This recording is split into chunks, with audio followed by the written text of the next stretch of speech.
मत्ती की इंजील 8वां बाब जो 34 आयात पर मुश्तमिल है।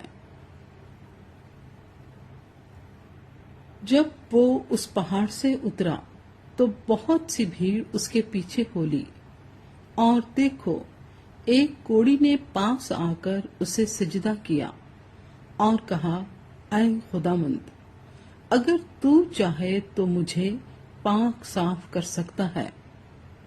उसने हाथ बढ़ाकर उसे छुआ और कहा, मैं चाहता हूं, तू पाक साफ हो जा।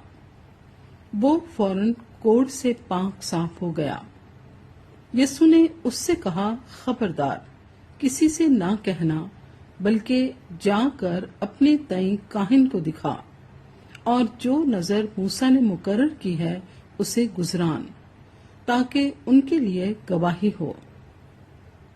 और जब वो कफरनहूम में दाखिल हुआ तो एक सूबेदार उसके पास आया और उसकी मिन्नत करके कहा, ऐ खुदावंद, मेरा खादिम फालिज का मारा घर में पड़ा है और निहायत तकलीफ में है। उसने उससे कहा, मैं आकर उसको शिफा दूंगा। सूबेदार ने जवाब में कहा, ऐ खुदावंद, मैं इस लायक नहीं कि तू मेरी छत के नीचे आए, बल्कि सिर्फ जुबान से कह दे तो मेरा खादिम शिफा पा जाएगा, क्योंकि मैं भी दूसरे के इख्तियार में हूँ और सिपाही मेरे मातहत हैं, और जब एक से कहता हूँ कि जा तो वो जाता है, और दूसरे से कि आ तो वो आता है, और अपने नौकर से कि ये कर तो वो करता है। यीशु ने ये सुनकर ताजुब किया और पीछे आने वालों से कहा, मैं तुमसे सच कहता हूँ कि मैंने इस्राएल में भी ऐसा ईमान नहीं पाया। और मैं तुमसे कहता हूँ कि बुधेरे पूरब और पश्चिम से आकर अब्राहम और इसहाक और याकूब के साथ आसमान की बादशाही की ज़ियाफत में शरीक होंगे, मगर बादशाही के बेटे बाहर अंधेरे में डाले जाएंगे, वहां रोना और दांत पीसना होगा।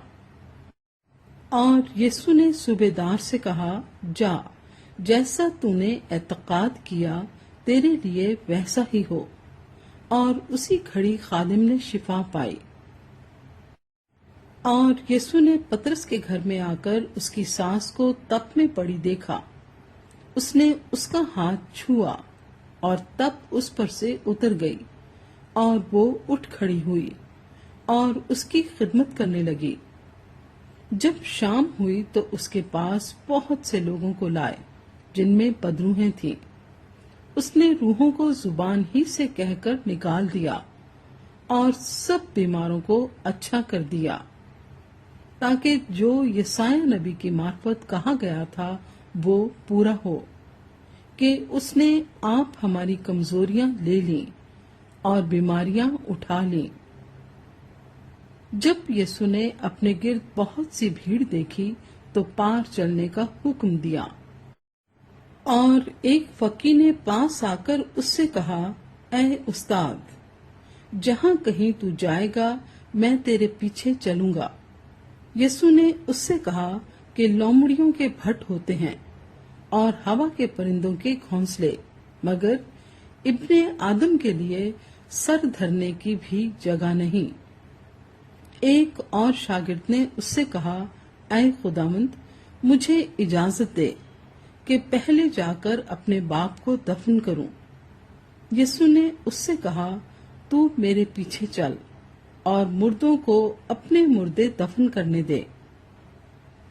जब वो कश्ती पर चढ़ा तो उसके शागिर्द उसके साथ हो लिए, और देखो, झील में ऐसा बड़ा तूफान आया कि कश्ती लहरों में छुप गई, मगर वो सोता था।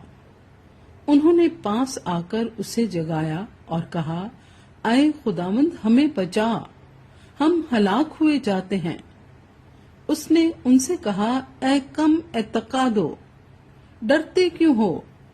तब उसने उठकर हवा और पानी को डांटा اور بڑا امن ہو گیا، اور لوگ تعجب کر کے کہنے لگے، یہ کس طرح کا آدمی ہے کہ ہوا اور پانی بھی اس کا حکم مانتے ہیں۔